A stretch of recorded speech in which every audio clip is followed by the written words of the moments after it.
नमस्कार, आपका स्वागत है सिविल्स एग्ज़ाम में। आज हम जो लूसेंट सीरीज़ कर रहे हैं उसका अगला लेक्चर है विजयनगर एम्पायर। विजयनगर एम्पायर जो है वो दक्षिण भारत का एक एम्पायर था और ये एक बहुत ही ज़्यादा महत्वपूर्ण एम्पायर है एग्ज़ाम पर्सपेक्टिव से, क्योंकि लूसेंट से ही पूछे जाते हैं एसएससी और एनटीपीसी में और पीसीएस में क्वेश्चन विजयनगर एम्पायर से, क्योंकि इसमें फैक्ट्स दे रखे हैं। तो हम देखते हैं विजयनगर एम्पायर कहाँ था। तो विजयनगर एम्पायर जो था ये दक्षिण भारत में था। बहनमी एम्पायर जो था इसके साउथ में, दक्षिण में, ठीक।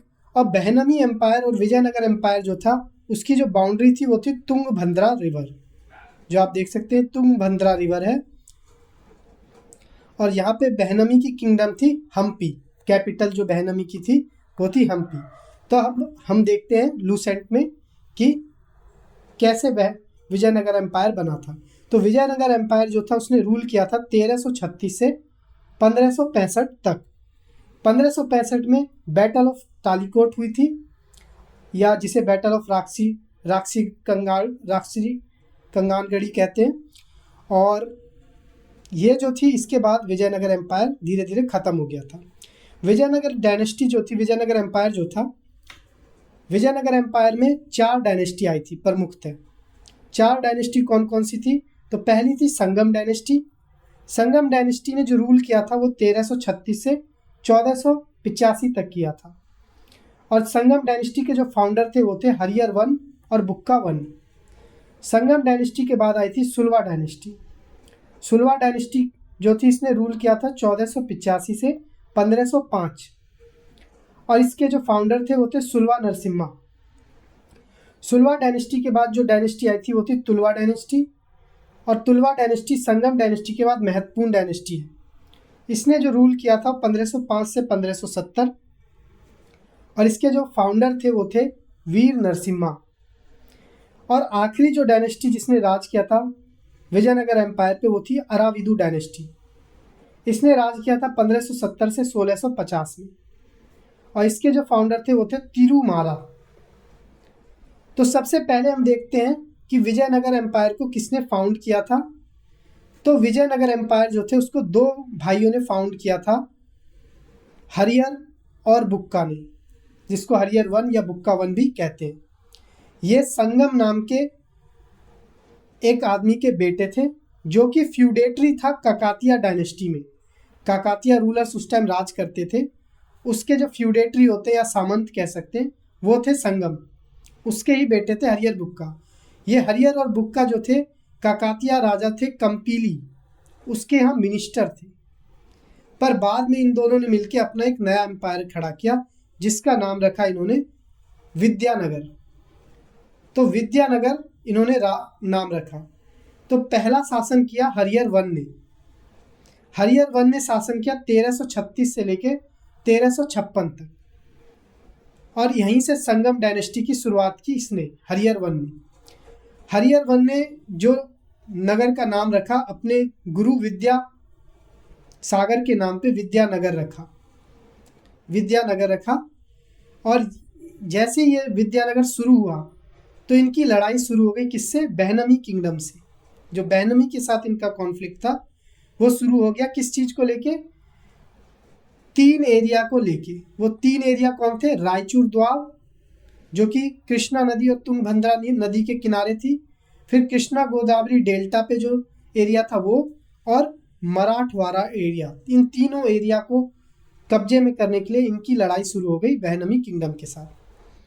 हरियर का शासन 1356 में ख़त्म हुआ।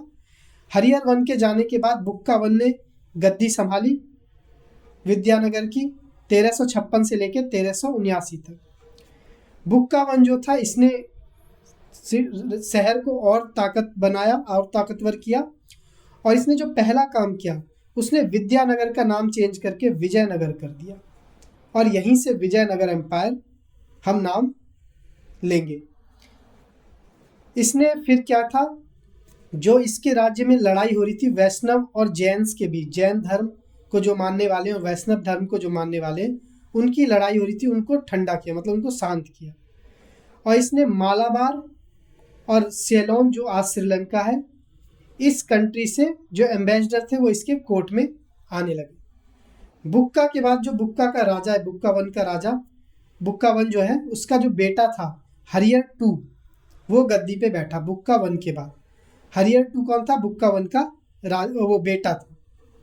इसने राज किया 1379 से लेकर 1404 तक। इसके बाद देवराय वन राजा बना 1406 से लेकर 1422 तक। देवराय वन कौन था? तो हरियर टू का ये तीसरा बेटा था। हरियर टू का तीसरा बेटा था देवराय वन। इसने इरिगेशन यानी सिंचाई को लेके बहुत काम किया। इसने तुंगभद्रा रिवर जो है उस पर डैम बनवाए, इसने नहरें खुदवाई।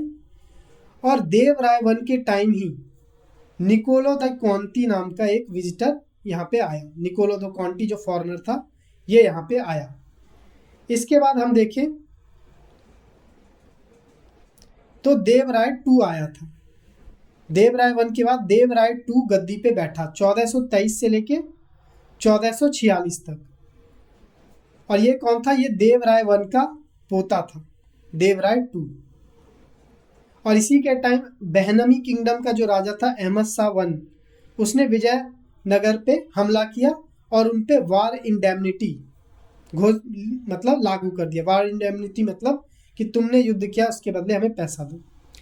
देवराय टू ने ही शुरुआत की थी मुस्लिम्स जो घुड़सवार होते हैं और मुस्लिम जो आर्चर होते हैं, जो धनुष तीर चलाते हैं, जो मिलिट्री में, उनको रिक्रूट करने का जो शुरुआत किया था, उनको नौकरी पे रखने का शुरुआत किया था, देवराय टू ने किया था। हालांकि इनकी शुरुआत देवराय वन के टाइम पे हो गई थी, पर बड़े लेवल पे डायरेक्टली वो देवराय टू ने शुरू किया था। इसको परुद देवराय भी कहते हैं। किसको कहते हैं? देवराय टू को परुद देवराय भी कहते हैं। और इसने एक टाइटल धारण किया था देवराय टू ने, गज बेतेकारा। इसका मतलब होता है एलिफेंट हंटर, जो हाथियों का शिकार करता है। इसके समय पे जो श्रीलंका का राजा था वो इनको ट्राइब्यूट भी भेजता था। और ये था तो एक भगवान शिव में मानने वाला, लेकिन ये अदर रिलीजन को भी इसने रिस्पेक्ट दिया था। इसके टाइम पे कोर्ट पॉइंट कौन था इसका? तो देवराय टू के टाइम पे कोर्ट पॉइंट था, मतलब जो दरबारी कवि होता है वो था दिंदीमा। लेकिन इसने एक टाइटल दिया था श्रीनाथा नाम के एक कवि को। क्या टाइटल दिया था? कवि सर्वभूमा का टाइटल दिया था इसने श्रीनाथ नाम के एक पोइट को। और इसके टाइम पे आया था अब्दुल रज्जाक, एक ट्रैवलर था अब्दुल रज्जाक। वो इन्वॉय बन के आया था किसका? शाहरुख का। इसके बाद जो हुआ ये कि सुलवा डायनेस्टी का शासन शुरू हो गया 1486 से लेके 1505 तक। सुलवा डायनेस्टी को फाउंड किसने किया? सुलवा नरसिम्हा ने। और सुलवा नरसिम्हा ने कब से कब तक शासन किया? 1486 से लेके 1491 तक 91 तक। पर हुआ क्या कि सुलवा नरसिम्हा जो थी उसकी डेथ हो गई। तो सुलवा नरसिम्हा की जब डेथ हो गई तो उसके दो बच्चे थे, एक का नाम था तिरुमल और एक का नाम था नरसिम्हा। तिरुमल और नरसिम्हा जो थे ये वो इमादी नरसिम्हा, तिरुमल और इमादी नरसिम्हा जो थे सुलवा नरसिम्हा के टाइम पे बहुत छोटे थे। तो इसका एक सेनापति था नरसा नायक जो था उसने वो इनका रीजेंट बन गया। रीजेंट वो होता है मतलब कि जब तक ये बच्चे बड़े नहीं हो जाते तब तक इसका संरक्षण बन के ये राजा बन गया। और इसी के टाइम पे ही वास्को डी गामा जो था 1498 में भारत में आया। अब हुआ क्या कि वीर नरसिम्हा नाम का एक आदमी जो था उसने एक नई डायनेस्टी की फिर से शुरुआत कर दी जिसका नाम था तुलवा डायनेस्टी। हमने देखा सुलवा डायनेस्टी की शुरुआत की थी सुलभ नरसिम्हा ने, बट वो मर गया। तो उसके जो छोटे छोटे दो बच्चे थे तिरुमल और इमादी नरसिम्हा, वो बहुत छोटे थे राज करने के लिए, तो उसकी जगह पे राज किया था नरसा नायक ने उनके आधार पे। पर वो ऐसे संरक्षक बन के राज कर रहा था, राजा बन के नहीं। लेकिन वीर नरसिम्हा जो था इसने फिर एक नई डायनेस्टी की शुरुआत की, तुलवा डायनेस्टी की, जिसने 1505 से 1570 तक राज किया। अब ये वीर नरसिम्हा था कौन? तो ये वीर नरसिम्हा कोई और नहीं, नरसा नायक का बेटा ही था। इसने क्या किया, जो सुलवा नरसिम्हा था उसके जो 2 बच्चे थे तिरुमल और इमादी, इसको मार दिया। इसको मार के ये खुद बन गया, गद्दी पे बैठ गया। बट इसके जो सेनापति, इसके जो मंत्री थे इसके टाइम पे, जिसका नाम था सुलवा थिम्मा, उन्होंने क्या किया, 4 साल बाद इसकी गद्दी से हटा दिया, वीर नरसिम्हा को, क्योंकि इसने गलत तरीके से गद्दी हथियाई थी, और इसकी जगह नया राजा बना दिया जो विजयनगर एम्पायर का सबसे महान राजा था, कृष्णदेव राय। कृष्णदेव राय को गद्दी पे बिठा दिया। कृष्णदेव राय ने 1509 से 1529 तक राज किया, 20 साल तक, और ये सबसे महान राजा था, सबसे ग्रेटेस्ट रूलर था विजयनगर एम्पायर का, और सबसे ज़्यादा क्वेश्चन यहीं से पूछे जाते हैं। तो कृष्णदेव राय को हम केडीआर कहेंगे, शॉर्ट फॉर्म में केडीआर। तो जो केडीआर थे, इन्हीं के टाइम पे अल्बुकर्क जो था वो गवर्नर बना था पुर्तगाल का 1509 में। तो अल्बुकर्क से केडीआर ने अपने संबंध बहुत अच्छे बनाए, और इसीलिए अल्बुकर्क ने क्या किया, उड़ीसा का क्षेत्र जो था गजपति रूलर से, वो छीन के, जीत के मतलब, विजयनगर को दे दिया। इसके बाद केडीआर ने क्या क्या बनवाया था, तो केडीआर ने विजय महल बनवाया था, हजारा रामा टेम्पल बनवाया था, और जो सबसे फेमस है विट्ठल स्वामी टेम्पल, ये भी बनाया था केडीआर ने, कृष्णदेव राय ने। केडीआर ने टाइटल्स भी कई लिए थे। एक था यवन राज स्थापनाचार्य, यवन राज स्थापनाचार्य, जिसका इंग्लिश में मतलब होता है रिस्टोरर यवन किंगडम, और हिंदी में मतलब होता है जिसने यवन किंगडम को दोबारा से स्थापित किया। तो यवन राज्य स्थापनाचार्य, इसका टाइटल लिया था किसने, केडीआर ने। इसने एक और टाइटल लिया था अभिनव भोज का टाइटल, और इसको क्या कहे, किसी और नाम से भी जाना जाता था। तो केडीआर को आंध्र भोज या आंध्र पितामह के नाम से भी जाना जाता है। केडीआर खुद एक बहुत बड़े स्कॉलर थे। इन्होंने तेलुगु में किताबें लिखी थी। एक किताब थी अमुक्त माल्यदा, जो कि पॉलिटी के ऊपर रिलेटेड थी तेलुगु में, और दूसरी इन्होंने बुक लिखी थी जामवती कल्याणम, ये एक संस्कृत ड्रामा था। और सबसे ज़्यादा पूछा जाने वाला क्वेश्चन कि किसके टाइम पे अष्ट दिग्गज रहते थे। अष्ट दिग्गज मतलब the 8 celebrated poet of Telugu. तो अष्ट दिग्गज किसके टाइम पे होते थे, केडीआर के टाइम पे। और केडीआर किस डायनेस्टी से थे, तो केडीआर जो थे तुलवा डायनेस्टी से थे। ठीक, तो अष्ट दिग्गज किसके टाइम पे थे, केडीआर के टाइम पे। और वो अष्ट दिग्गज के नाम क्या क्या हैं, तो वो हम देखेंगे। पहला पेदाना, दूसरा थिमैया, तीसरा भट्टामुर्थी, चौथा दुर्जाति, पांचवा मल्लन, छठा राजू रामचंद्रा, सातवां सुरोना, और आठवां जो सबसे फेमस है तेनाली रामकृष्ण। इनके ऊपर बुक भी है, तेनाली की कहानी। केडीआर जो थे वो कॉन्टेम्परेरी थे या समकालीन थे किसके, तो एक तो अल्बुकर्क देखा हमने, अल्फांसो दी अल्बुकर्क जो पुर्तगाली गवर्नर था। इसके अलावा बाबर के भी ये कॉन्टेम्परेरी थे, क्योंकि इन्होंने 1509 से 1529 तक राज किया था, और 1526 में पानीपत का पहला युद्ध हुआ था। केडीआर के टाइम पे पुर्तगाली ट्रेवलर्स भी आए थे विजयनगर में। कौन कौन थे, द्वारते बारबोसा और डोमिंगो पेस। क्योंकि इनके पुर्तगालियों से अच्छे संबंध थे, तो इसलिए पुर्तगाली ट्रेवलर्स ही आएंगे। केडीआर के बाद जो नेक्स्ट राजा बने वो थे अच्युता देव राय। 1529 से 1542 तक ये राजा रहे। ये केडीआर ने मरने से पहले इनका नाम पहले ही नॉमिनेट कर दिया था कि मेरे बाद यही राजा बनेंगे, अच्युता देव राय। ठीक है, तो इनके टाइम पे एक पोर्तुगीज ट्रैवलर आया था जिसका नाम था फर्नाओ नुनी। इनके बाद जो राजा बने थे वो थे वेंकटा वन और सदाशिव राय। तो इसकी स्टोरी देखेंगे कि इनके बाद जो था वेंकट वन जो थे ये राजा बने थे 1542 में।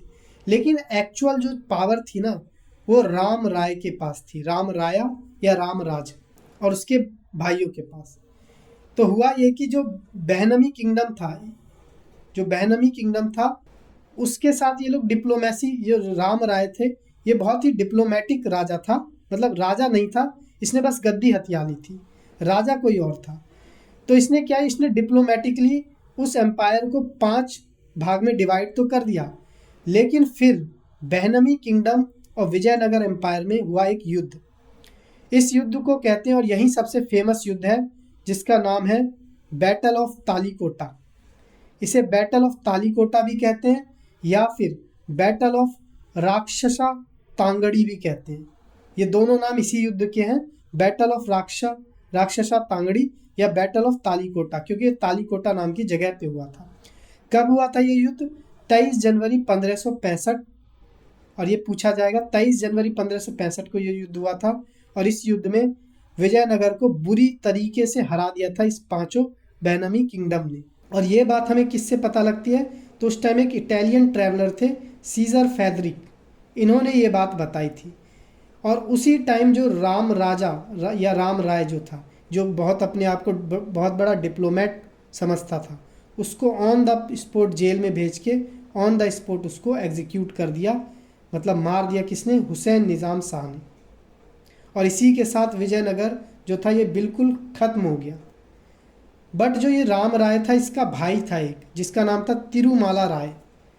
इसने जो बची कुची जगह बची थी ना, थोड़ी बहुत, कुछ किलोमीटर की या कुछ थोड़ा बहुत, उस बची कुची जगह में इसने फिर से एक नया नाम लेके, नाम था, इसने अपना नया नाम रखा सदाशिव राय, बदला हुआ नाम, और फिर से एक किंगडम की शुरू कर दी, डायनेस्टी की शुरुआत कर दी, अराविदु डायनेस्टी, जिसने 1570 से 1650 तक राज किया। और इसने क्या किया, क्योंकि विजयनगर एम्पायर को इतनी बुरी तरीके से ख़त्म किया गया था कि वहाँ जो लोग थे वो भाग चुके थे, तो इसने अपनी विजयनगर से कैपिटल बदल के कहाँ पे कर ली? पेनुगोंडा में। अपनी विजयनगर से कैपिटल शिफ्ट कर ली पेनुगोंडा में। बट धीरे धीरे हुआ कुछ नहीं, ये अराविदु डायनेस्टी भी धीरे धीरे ख़त्म हो गई 1646 में, और इस तरीके से विजयनगर डायनेस्टी जो है ये खत्म हो गया। तो आज हम इतना ही देखते हैं, अगले में हम देखेंगे उनकी एडमिनिस्ट्रेशन कैसी थी, सोसाइटी कैसी थी। तो आज के लिए इतना ही। सब्सक्राइब करें सिविल्स एग्ज़ाम को आगे की लेक्चर देखने के लिए। Thank you.